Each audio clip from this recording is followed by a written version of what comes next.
माझ्या YouTube channel MMA and प्रॅक्टिकलमध्ये तुम्हाला सर्वांचे स्वागत आहे. आज मी तुम्हाला हायड्रॉलिक ब्रेक सिस्टीममधील मास्टर सिलेंडर हा ओव्हरऑल करणे आणि फिट करण्याविषयी संपूर्ण माहिती करून देणार आहे. तर हा मास्टर सिलेंडर बाहेरील बाजूने स्वच्छ करा आणि रिझर्वायर कव्हर काढा. प्रायमरी रिझर्वायरमधून ब्रेक फ्लुइड बाहेर काढून टाका. वाईसमध्ये मास्टर सिलेंडर धरून ठेवा. दोन्ही वाल्व आणि स्प्रिंग काढा. पुश रॉड प्रेसिंग करून सिलेंडरमध्ये ब्रेक फ्लुइड बाहेर काढा. पुश रॉड आणि डस्ट बस्ट काढा. प्रायमरी पिस्टन हळूवारपणे डिप्रेस करा आणि नोज प्लायरच्या सहाय्याने सर्कलिप काढा. रिटर्निंग स्प्रिंग आणि वायसर काढा. Second primary cups primary piston हा काढा. रिटर्न स्प्रिंग काढा. सेकंड त्याच्यानंतर गॅस्केट स्टॉप बोल्ट काढा.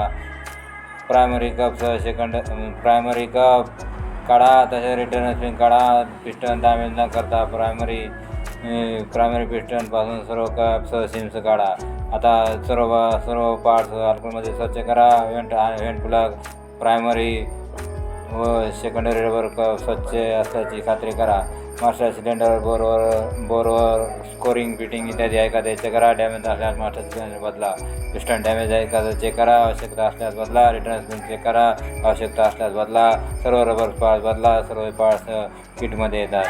तर व्हाईसमध्ये मास्टर धरून ठेवा. मास्टर सिलेंडर बोर स्वच्छ करा. ब्रेक फ्लुइड म्हणजेच ऑइल भरा.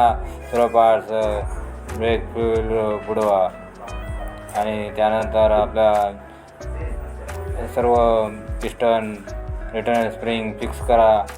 पिस्टनवर सेकंडरी रबर कप फिक्स करा. Primary rubber cup